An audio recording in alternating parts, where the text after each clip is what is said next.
So AI, it's been extremely trending topic all over the world. You'd say you have technologies such as ChatGPT and other AI software that can uh, make things and manipulate things. What are the most common ways criminals are using AI in their operations? Right now, what we're seeing is the scammers that are out there are using AI to generate voices, generate fictitious people and fictitious videos to help perpetrate their scams, whether it's a romance scam or a grandparent scam. Those are probably the two categories that they're using it the most, is the romance scam and the grandparent scam, because of the voices and the video. So, have you guys identified specific, I would say, criminal organizations, or is this something separate when it comes to AI? Are you seeing these as individual cases, or are there groups that are working together to commit these crimes? Very good question. So there are a number of groups across the globe that are committing these crimes. Most of it is organized crime, whether it's in Asian organized crime, Russian organized crime in the Caribbean, or in Africa. It's syndicates like that that are committing these crimes on the most part. As artificial intelligence gets more prevalent and the end user like you and I could use this, it's going to expand from organized crime into, maybe the kid next door or the guy next door down the street. Okay. So you talked about ways criminals are using AI, such as changing voices or even their actual image or face. Can you maybe explain in more detail on how these criminals are using AI? Maybe some type of example or something in more detail, maybe something that you've heard of recently? Yeah, so a great example, it happened in my family. So luckily, no one lost any money, but the scammer's goal is to get your money, and how they are perpetrating these crimes with AI. A great example is a family member of mine got a call. This person's elderly, okay, and they got a call saying from their son, saying that there was something wrong with your bank account and we need to change your username and password to keep it safe. So can you provide me with all that information and I'll get it changed for you? And she thought it was her son's voice, and it was her son's voice, okay? It wasn't his real voice. So she had said, I'll call you back. They said, call me back at the number that I called you on, and luckily she did not do that. She went into her cell phone, went through the Rolodex of her cell phone, found her son's name, and clicked on that and called him. Said, hey, I have all the information for my bank accounts, the usernames and passwords. I'm ready to get this all fixed. He said, what are you talking about? And she's like, you called me earlier to ask for this stuff because there's something wrong with bank accounts. And he said, I've never called you. And so she's like, it was your voice, and found out that they had taken his voice from social media, cloned it, and then called her and tried to get her money. If she would have called them back at the number they called, thankfully she did not, she would have lost all her life savings. Wow. So it seems like these criminals are on social media using AI with the help of social media. Mm-hmm. How worried should the youth be on social media? And what should they do to prevent certain things like this happening for them obviously falling as a victim? Yeah, so one thing I just want to caution everyone, I don't want to think it's doomsday out there and make everyone feel scared and everything like that, but the scammers out there only need seconds of video, seconds of your voice to replicate you using artificial intelligence. And so we try to tell them, go about your life, do what you want to do on social media, but just know that your image, your likeness, your voice can be cloned and then used to call your family members, your mom, your dad, your brother, your sister, saying that you are in peril or you've been arrested and they need to get bail money, or you've been in an accident and the hospital needs to release you, but the only way that they can release you is to get the medical bill paid, and so they want you to pay it. So there's all different kinds of scams that are using their voices to get money from them, and that's the crux, is they're always looking for money. So just be careful out there. Don't necessarily trust your eyes, and your ears, because what you're seeing and what you're hearing might not be real. So to defend against that, we've been trying to get the word out, like develop some kind of security system within your family. And when I say security system, some kind of code or something you say, if you think this is happening to you, I've ABC 1, 2, 3. Hey, it's Bryan.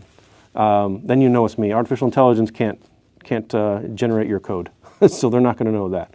So that's one way to help with that, because we don't want anybody to be victimized, and we got to figure out ways, to combat this now, because it's only going to get worse as days go on. So there's on social media, there's a lot of like trending topics of like dating apps, or people even using the T app.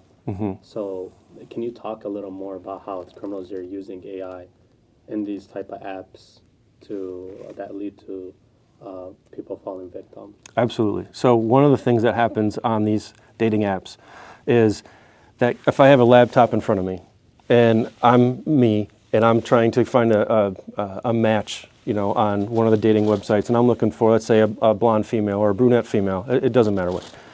And I'm talking the person, and I'm on, let's say, a Match.com or from you name the site, it doesn't matter. There are fake profiles on those sites that are being managed by these criminal organizations from around the globe.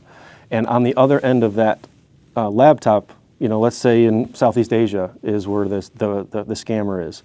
And so he's on the other end, and what's projected on my screen using artificial intelligence is that blonde or brunette female with a female's voice. But in actuality, the guy or the person on the other end of the computer is actually a guy. And I would have no idea. And that is one way that we are definitely seeing that, and that's going to be prevalent for, days and years. What tools or strategies? Yeah, I know you talked about some type of program you guys are developing, like tools and strategies to defend against these AI crimes.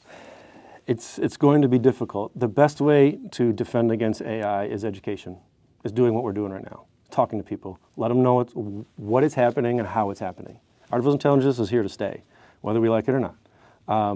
And it's going to be used for good and it's going to be used for bad, just like any other tool that is out there. So the education portion is the biggest thing. I've looked into myself. Are there tools out there to identify artificial intelligence, text messages, emails, videos, and there are companies out there that are trying to develop that now. They're not 100%, successful at identifying each one, though they are getting very, very good at it. For example, one of the things that everyone has on their phone is like the scam caller ID that comes up, like scammer likely or whatever. That is artificial intelligence that's being used to identify that as a scam number. Okay, so it is being used, and being deployed around the country, which is great.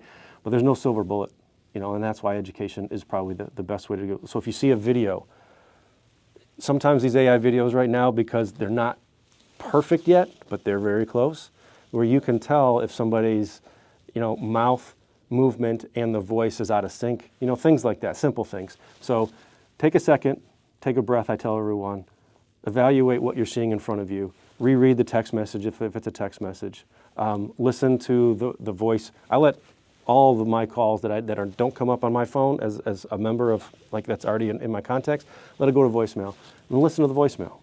I get scam calls every day on my voicemail, and they are all AI generated. You can tell by the voice, okay? It's going to get better to where I couldn't tell, but I can tell it's an AI generated voice. So just take a breath and just evaluate. If you have any question, call a family member, do something, but don't reply to these folks.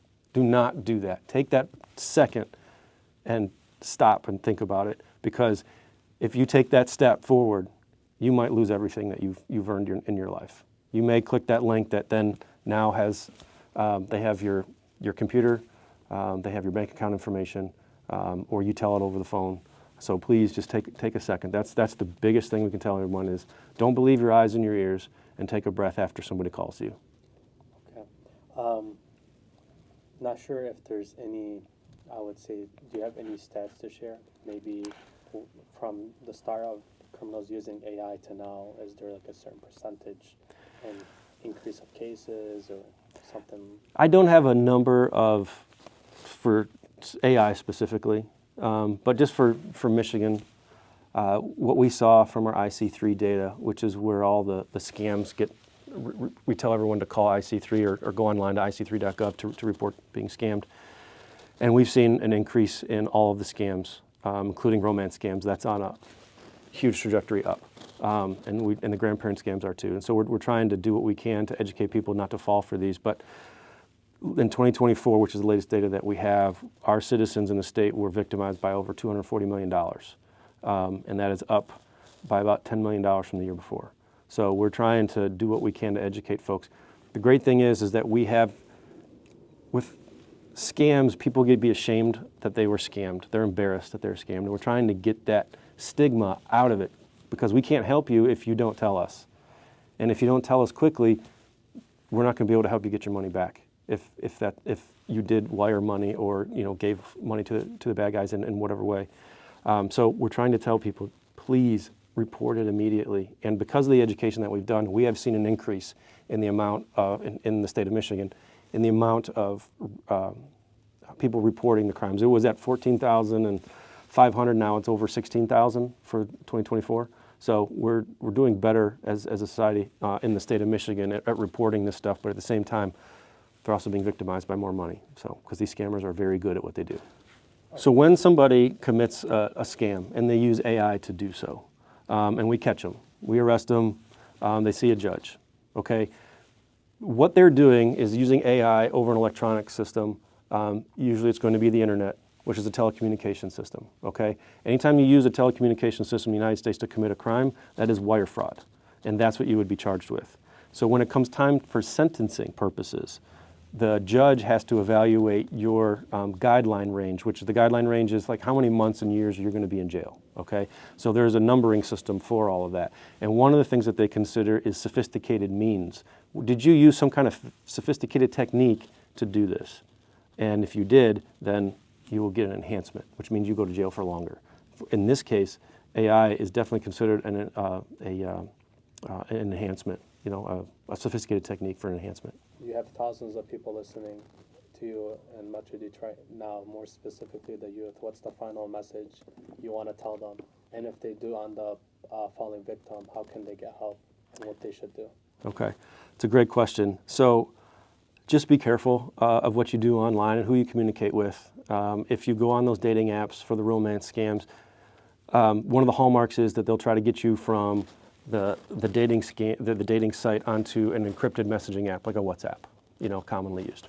So if you see those hallmark signs of you go from there to a WhatsApp, like be mindful this person might be a scammer, and try to meet them in person as soon as possible. And if they keep giving you excuses, this is not the real thing. If they ever ask you for money in any way, shape, or form, it's going to be a scammer. Don't believe them. Don't fall for it. Because the end goal for all these guys is money. So if you are online and somebody's asking you to help them out with money in any way, shape, or form, and it's not your friend or family, like your friend or family that you've seen in person, can touch, they're probably a scammer, and avoid them. Block them from your phones, block them from your social media sites, and be mindful of that too. And professional sites that are like a LinkedIn type of site, some of those profiles are fake too, so be mindful of that. And just when you communicate with somebody, make sure that you try to communicate with them in person at some point very soon. And how can they get help if they Yes. fall in? If they've fallen victim to a scammer, please contact ic3.gov, especially if you did a wire transfer of money. The faster you do that, we can definitely help you, because we have what's called the Recovery Asset Team at our headquarters that works. Their analysts work 24 hours a day monitoring the ic3.gov website, looking for victims of scams. And if there is a wire transfer involved where you sent $10,000, $20,000, $30,000 or more, which we see unfortunately every day, they will be able to help stop that wire transfer from happening. Where there's no guarantees that we'll be able to get your money back, but the faster you report it, the better chances that we have. When I say fast, I mean within 24 hours. We got to get on this. 48 hours, we're still pretty good. 72 hours, we're okay, but we're not the best after that, because the bad guys are quick when it comes to that. Once they get that money in their bank account, they're sending it off to a cryptocurrency and then moving it around the world.